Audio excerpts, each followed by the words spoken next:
All right, so today we're tackling one big problem that all of us as women are going to have. And whether you're just starting to notice changes or you've already waved goodbye to your last period, this episode is for you. No. Right. Menopause affects half the population, and that's us women, and it's still wrapped in mystery, stigma, and misinformation. So today we're going to break it all down from the perimenopause to postmenopause. We're going to cover the old wives' tales and remedies by Chantelle for those notorious hot flashes. I feel a bit of that. Oh my God. So the basics of the perimenopause is broken down into 4 sections. You have early peri, leading up through transitional stages to menopause and postmenopause. So the menopause is actually when your cycle has stopped for at least 12 months. But a lot of women can start their perimenopause from as early as 30. It can last for a decade, and some women can enter the peri and it could be over in 3 or 4 months. So there's no rule for any of us really to work out what that stick is, that level stick of where we're going to be compared to other people. Yeah, I agree. Perimenopause can last anywhere from a few months to over a decade, and during this phase, your ovaries produce less estrogen, and it's these fluctuating hormone levels that can cause a lot of symptoms. And I don't know if you think of it as well, but I think more like your body's trying to recalibrate itself and say, we've got so far and now it's time that you're going on to your next stage of life. And it is like a huge new chapter. We've experienced what it's like during pregnancy, then you have your challenges as just being a parent, and then just when you're starting to get a handle on everything, hormones come back in a vengeance. And we've all experienced PMT to one level or another, and the menopause can accentuate that. I think everyone's experience is unique. Some women tend to sail through it with minimal disruption. I mean, I went through it myself, I think, and it wasn't too bad. But there's a lot of people out there that really, really, really experience massive symptoms, and it can impact your life, can't it? Some of the symptoms that I've heard of is your irregular periods. You get the hot flashes, the night sweats, the mood swings, which I know all of our husbands and kids probably go, oh my God, no. And then you've got the sleep disturbances. So I'm going through this stage myself, and I honestly think I wouldn't have necessarily known that I was entering the perimenopause unless I was a herbalist, because I was speaking to so many other women who were saying to me, oh, I've got this, I've got that, and it started to make me think, oh, actually, perhaps some of these symptoms that I'm getting are in fact the perimenopause. And I'm pretty sure around the age 43 is when I started entering it, and I noticed that it was the tenderness every month was one of the signs for me. They were a lot more tender. The bloating was a little bit more intense. The general aches that nobody talks about in the knees and the elbows and the shoulders, etc. And now I'm experiencing night sweats. I seem to be fine during the day, but just before my cycle I seem to get really warm in bed, and then I have this horrible experience of then waking up, then I'm cold and I'm wanting to put the blankets back over me, and then I'm too hot again. And my husband was laughing because the other day I had a hat on, socks and gloves, but nothing else on because I needed to keep cool, but my hands and feet were cold. But it's definitely like it definitely does this. Yeah. I've been looking at all sorts of things to try and alleviate some of my own symptoms, and also trying to assess, is it the perimenopause still, or is it something else? Yeah. So I'm pretty sure that it is, unfortunately, the perimenopause.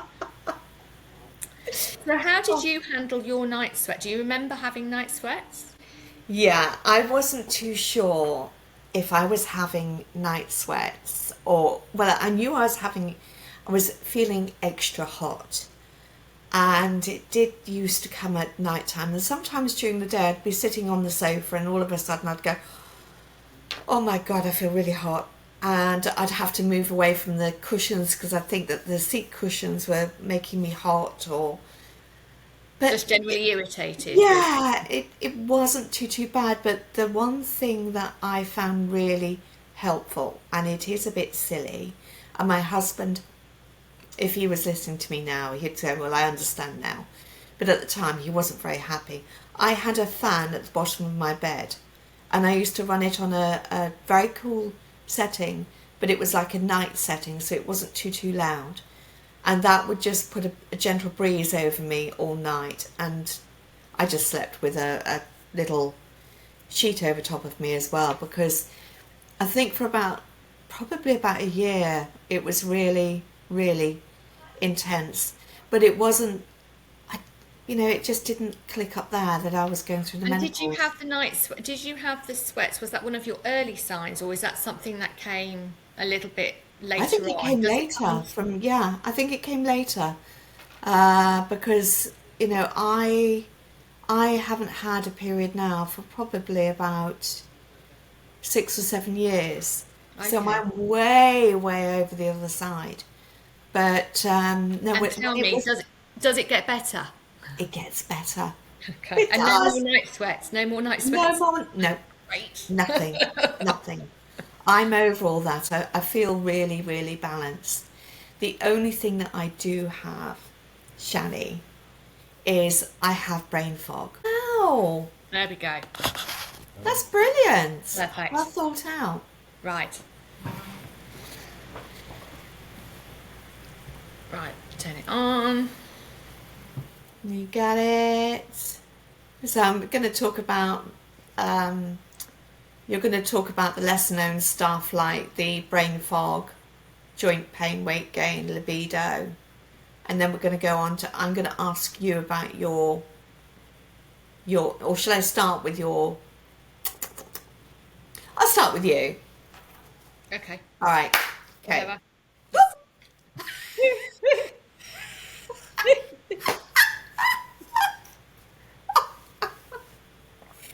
All right. After that little tick. Chantel, can you tell me what your experience is at the moment? And I'm going to look at you and try and compare and see if, your experiences are similar to what I went through. yeah. So I started off brain fog, Yeah. slight lack of concentration with things. Sometimes I'd find myself going to a room, not quite knowing what I was going in the room for, and having to come back. And be, oh yeah, okay, and I'm off again. The thing that's bothered me has been aching joints, my ankles, my knees, and it's awful, and it just makes you feel old. You Yeah. feel cracky and achy, but that's all part and parcel of this. It's just one of the lesser known symptoms. My skin.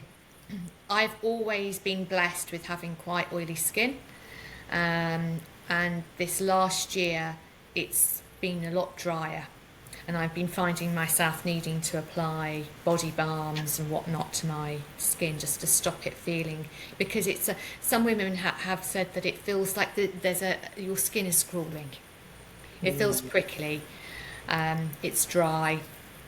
Headaches. I've been getting more headaches around my cycle. They've been a little bit more intense, and I also will perhaps get a spike in headaches sort of mid-cycle around ovulation time. Yeah. And then as soon as my cycle starts to come to an end, it's almost instantaneous. The bloating goes down, the joints don't ache as much, the skin's a bit better, I'm not as foggy. So I've completely related it is hormone related for sure. Yeah, I know with me, I mean, brain fog, I still get brain fog quite badly. I think that's the only thing that now carrying on from when I was through the going through the perimenopause and then the menopause. But yeah, I mean, that's part of aging, unfortunately, as well. But I think also we have a really big problem where women feel that it's also like a taboo subject to feel confident enough in talking with each other about their problems. And I think this is where we need to feel that we've got to be able to have an open conversation and feel Absolutely. confident. And also being able, I find that you have, what I've really noticed is quite a divisive group, because you've got some women who are only interested in taking HRT, Yeah, and they won't look at anything else whatsoever. Then you've got the other band camp that says, I don't want HRT, I don't want to touch it, and I'm going to try every other alternative. And then you've got some women in the middle who just ignore both sides and just ignore all their symptoms, and they're hard as nails, and they just boost their yeah. way through. What sort of things are you doing to help with your journey through the perimenopause, my lovey? I take Siberian ginseng occasionally, and I find that that helps with clarity. I don't take it religiously. I don't really believe we should be taking anything religiously. I think the body Yeah. needs to go through cycles, as we know. But Siberian ginseng, if I'm feeling particularly tired, fatigued, and I just can't get my head together, I find that definitely gives me a perk. I'm drinking a lot of nettle because it contains the silica, because I'm aware of my bones, and I'm trying to also get the iron from the nettle as well. So we've got some good bone building properties in nettle, along with the iron, and amongst other things such as magnesium and potassium, etc., which is something that we need. Pomegranates, I always like to go to food first and Yeah. then move on to herbal medicines before I go to try anything else. So pomegranates are fantastic.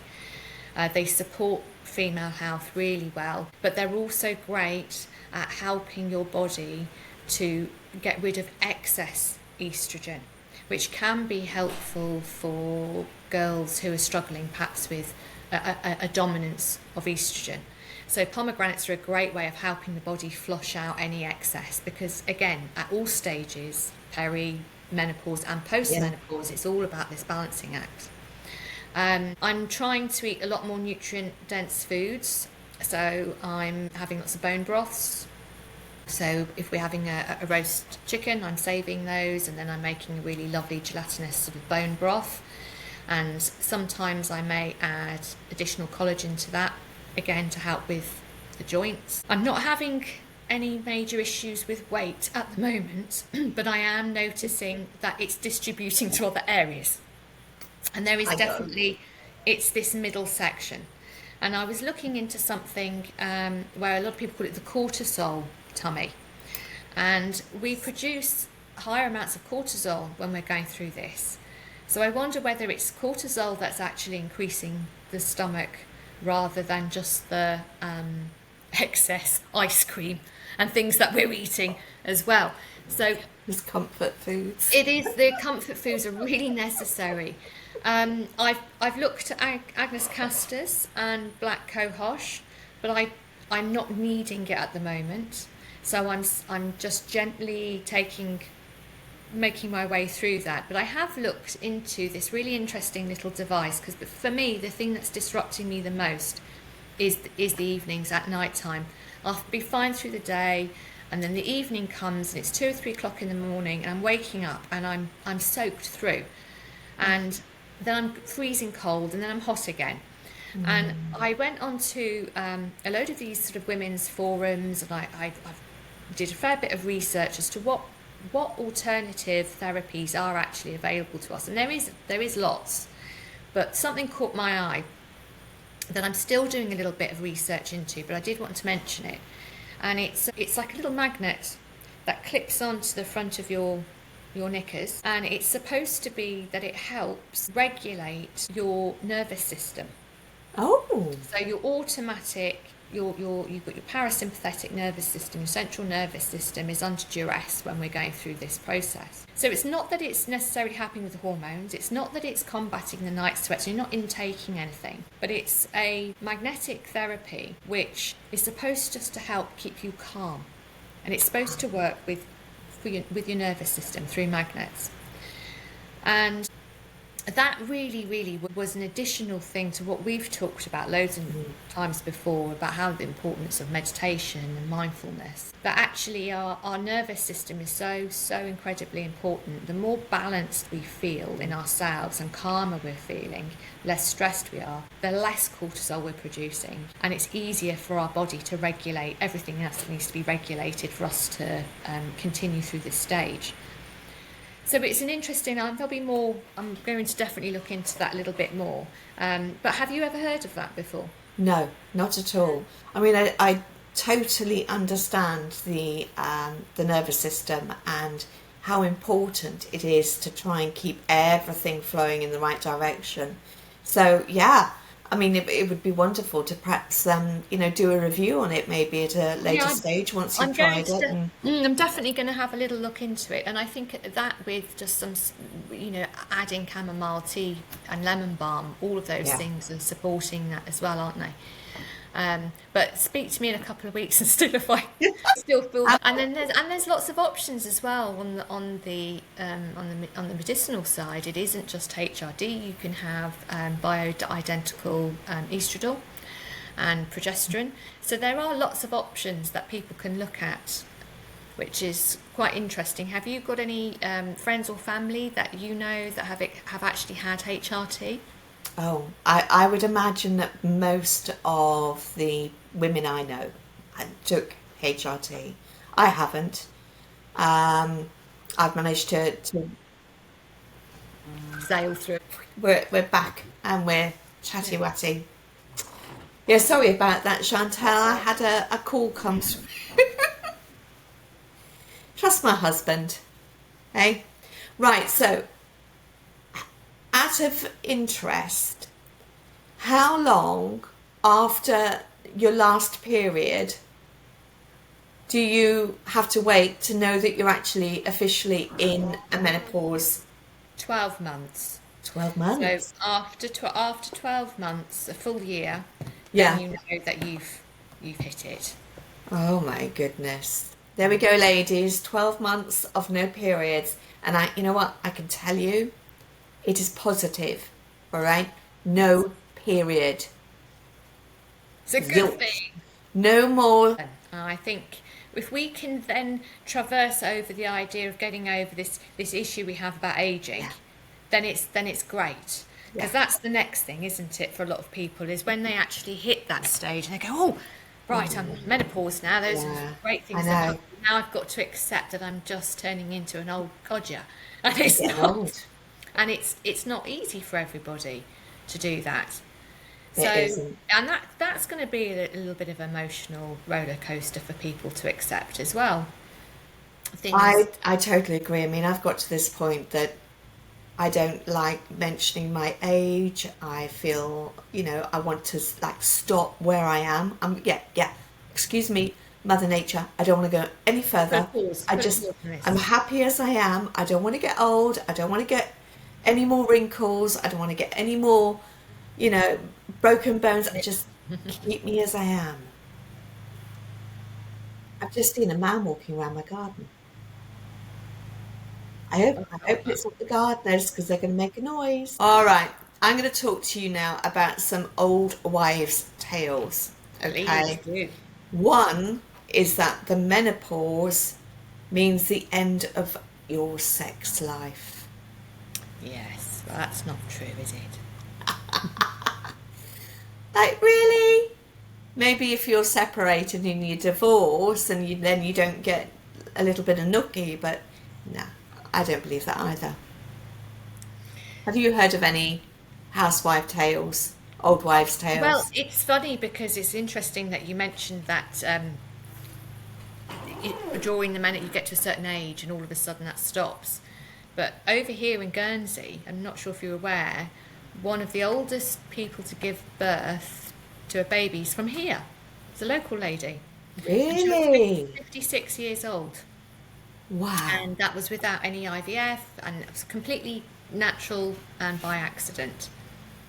My goodness. I've seen quite a few stories where people have felt that they've entered the menopause and they haven't had their cycle and they've still been able to get pregnant. So it could be that some women might not actually come out of their menopause until they're 70. It's been Oh, known. crikey. Can you imagine?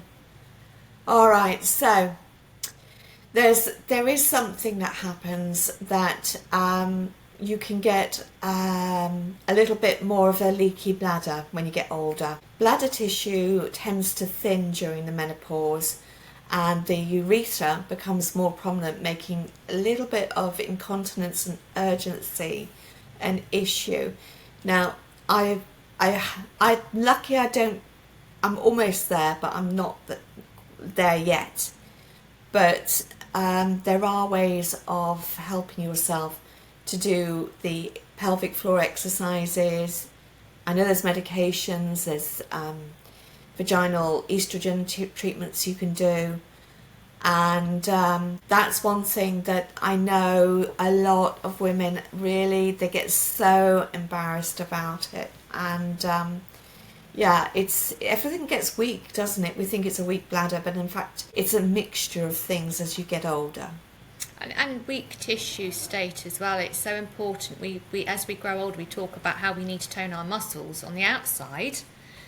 We're not talking about the importance of toning our muscles internally. Yeah. But also our tissue state can change. So if we've got a nice solid tissue state, that would also help. And there are some herbs that can do that actually, such as a nettle. Really? Is another one that is quite good for that.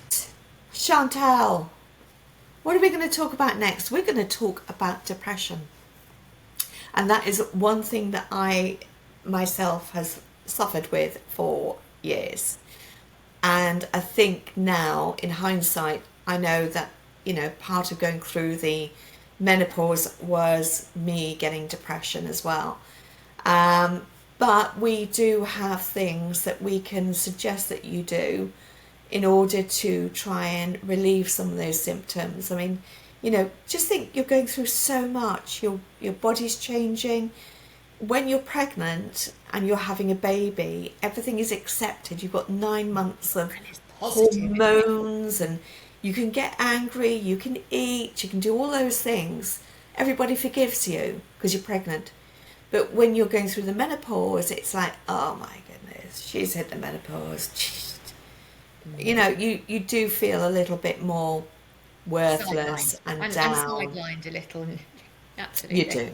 You do. So what sort of things can we do, Chantelle, in the herbal world that we as the Guernsey Apothecary can help others maintain a more happier balance?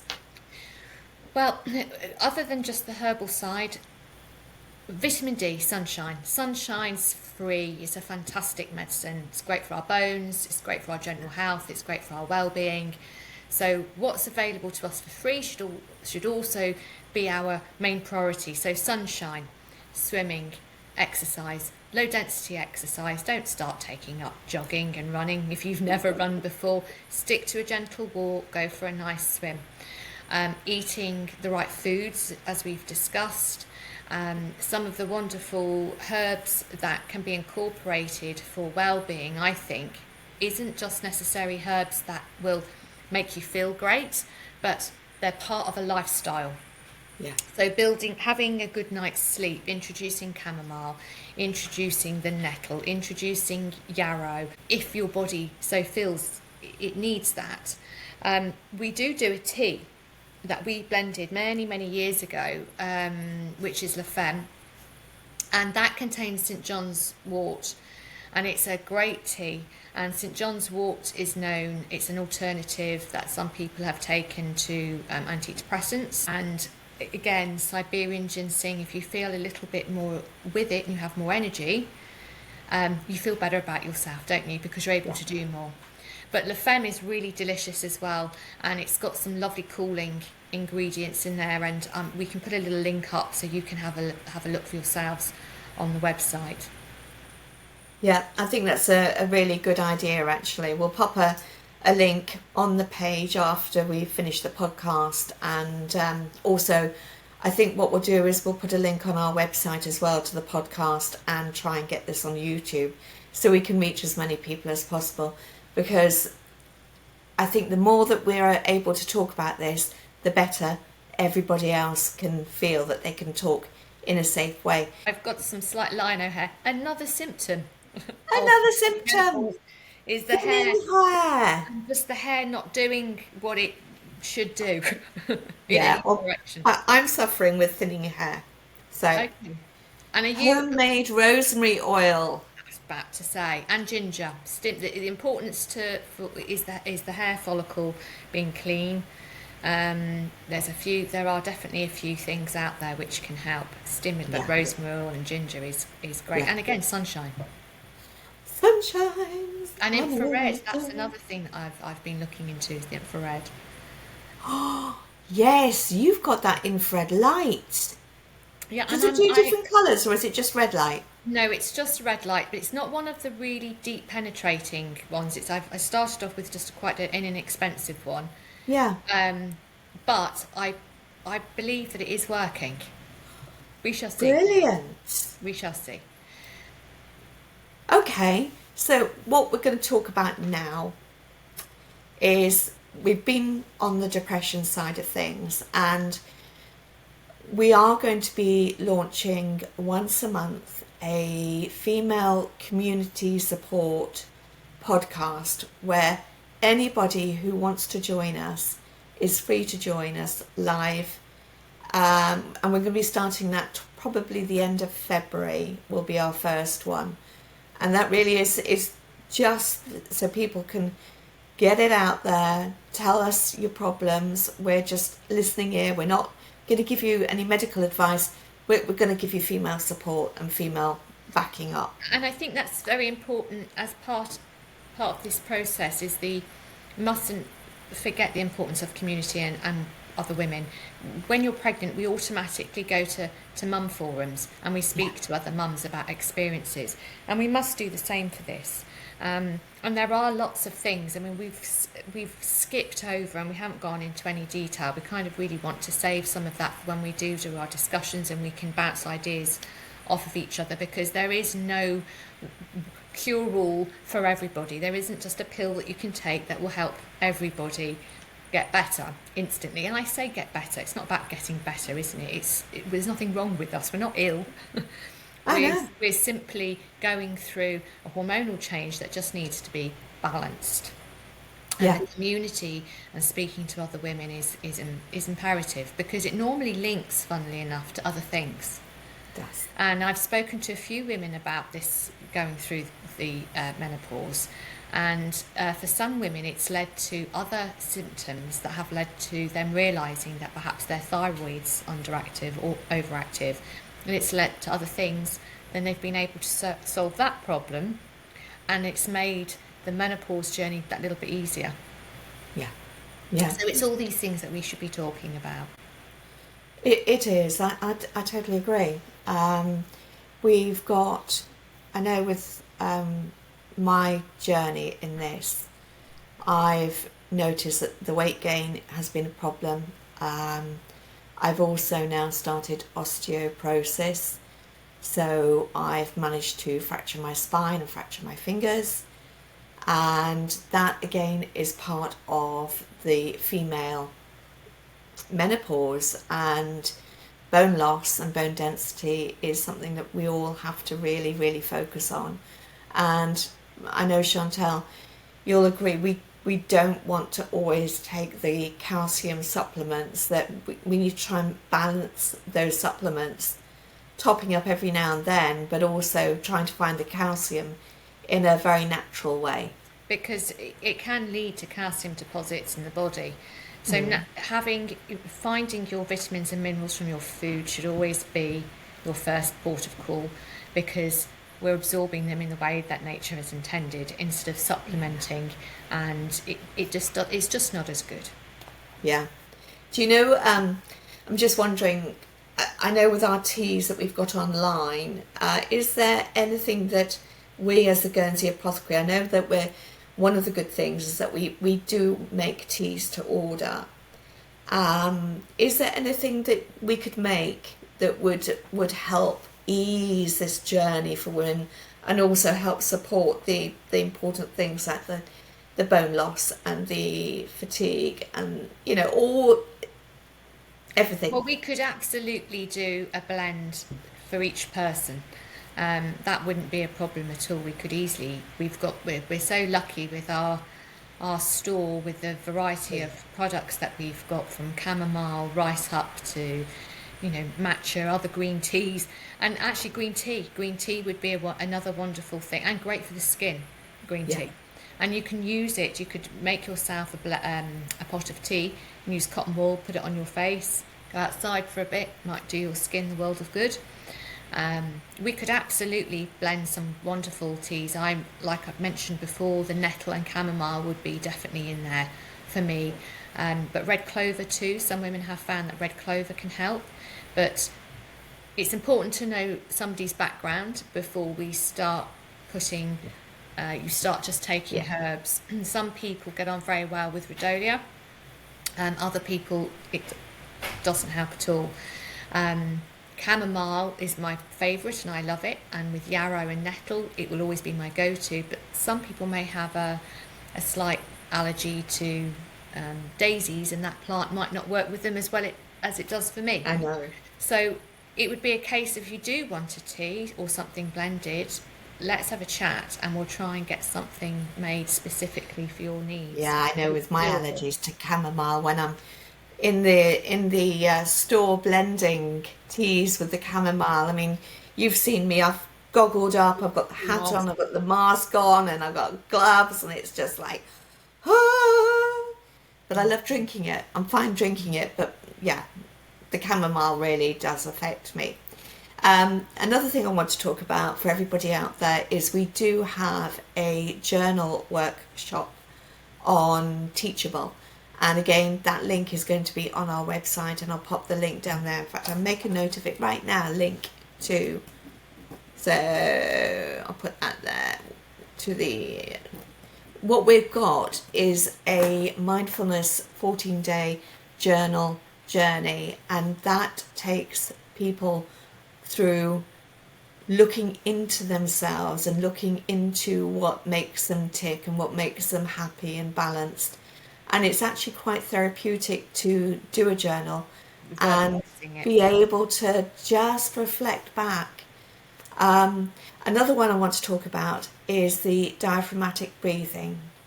And for some people, if you want to look at a video of it, you can. It's quite easy to do once you've got the knack, because it's not like normal breathing. And what you have to do is you have to breathe through your nose. And in fact, I move my camera a little bit down. You can see my fat tummy now, my boobies, right? Okay. You put one hand there and one hand on your tummy. And when you breathe in, you've got to breathe in, but try and push your tummy out. So you're not with your chest, you're actually going to just breathe through your nose and push out your tummy. Buddha And belly, then you we breathe call it. out, and you're using your tummy to breathe rather than using your chest. But yes, on YouTube there are some amazing videos showing you how to do this properly, and that's very calming. And when you're feeling stressed and you're feeling that you're not coping, to do that type of breathing, just a rotation of 3 or 4 cycles, you're already bringing down your nervous system and Yeah, your your parasympathetic. I can't. My words just got garbled. that's all right. We gobble and garble and bubble and double. Yeah, the Buddha belly. The Buddha belly's The great. Buddha belly breathing, that's What you right. want. You want the big Buddha belly. What about evening primrose oil? Oh, absolutely. Yeah, evening Yeah? primrose oil, vitamin E, avocados, and actually our butterfly, our butterfly boot. Okay, Butterfly Chantelle, just blue tell me the proper name, please. clitoria. The clitoria. I wonder what part of a female body the clitoria sort. I wonder. But that would also be a wonderful drink. We've made some wonderful syrups with that, haven't we? Yeah. We've mixed with rose hip and hibiscus. Yeah. That's been delicious. Yeah, Yeah. And another one is that if you're having problems at night sleeping, a really good routine, and I'm going to be really serious now, you do not take your phone to bed. Okay? You switch off the devices Yeah. at least an hour before, and then a cup of chamomile tea or lavender, or in fact even chamomile and lavender is lovely, and just start giving yourself a proper nighttime routine where you get into your PJs. You can watch some TV, but nothing too dramatic, and just lull your brain into that feeling of unwinding. And that really helps. I mean, I have my own little routine every night, and yeah, at It's 7 o'clock, important. everything off. And you could also add to that, and of course, as soon as we come off this, I'm going to be thinking of lists and lists and lists. But magnesium baths, Epsom bath salts, having really taking time out. You could practice that breathing while in water. That would have an even more of a beneficial effect on the body. Um, Can you see that? Alan? the sleepyhead tea. The sleepyhead tea. Now the ingredients in there, Sarah. Yeah, Could you just read them to me? I will do. But that means that I'm not going to put the camera on me because I'm wearing my glasses. Oh, okay.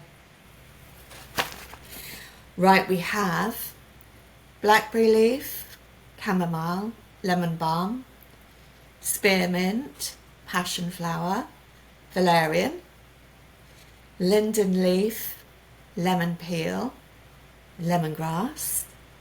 We have hops, catnip, and lavender. So that really would make a fantastic evening Yeah. drink.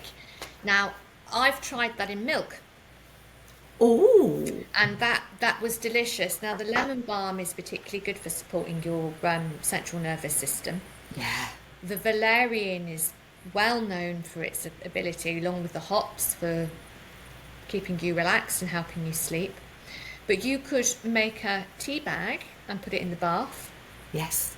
And if you really wanted to, you could potentially add oats to that to help soften your skin, and perhaps some rose petals. And you could be in the bath in the tea while drinking it, and you can either infuse it into milk or plant milk of your choice.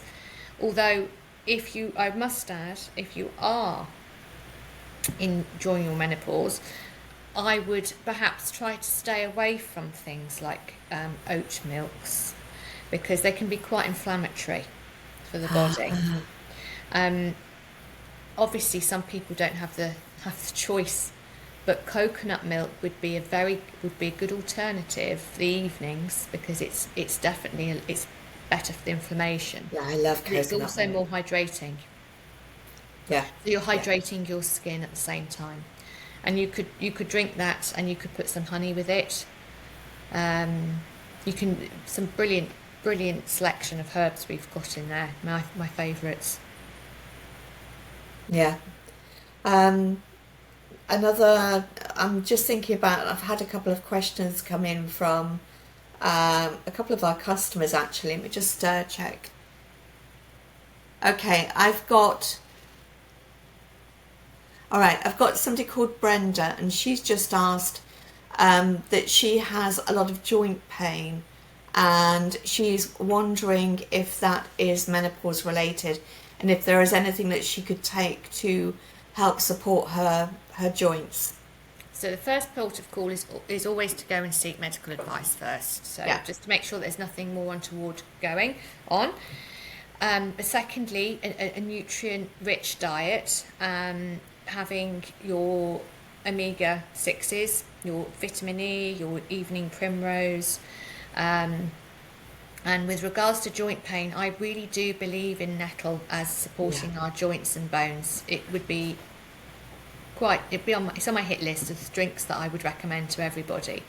But then we can also alleviate some of the pains by perhaps balms and ointments that we could, such as there's a wonderful herb called Solomon's root, and I've made all sorts of bits and pieces from it before, and I've managed to put it into a balm, and I've given it to my husband for his arthritic pain that he has, and it's not going to stop the pain completely, but it just ebbs away some. There's all sorts of balms that you could be, perhaps even cayenne pepper. Yeah.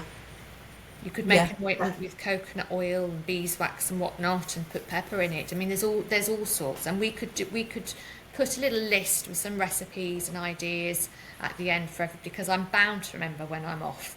As soon as the camera's off, I'll have a huge. I'll remember everything. I know it's crazy because you. I think the problem is when you're having to think the spur of the moment, and you keep thinking, okay, what else is there, and I mean that's part of the perimenopause as well, darling. I'm really sorry. It is.